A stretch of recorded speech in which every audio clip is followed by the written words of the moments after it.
Hello guys, welcome to our channel Tutorial River, and in this video we will learn how to remake in Valorant. If a player disconnects right at the beginning of a match, starting from the buy phase and extending to the end of the first round, a remake call can be initiated at the start of the second round by typing /remake into the chat.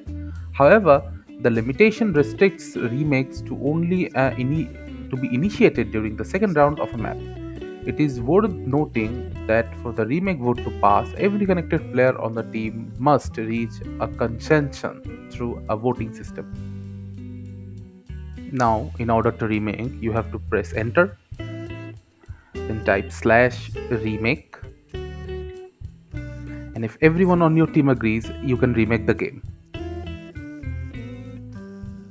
Thank you again for watching the video. Make sure to like this video and subscribe to our channel, and see you in the next video.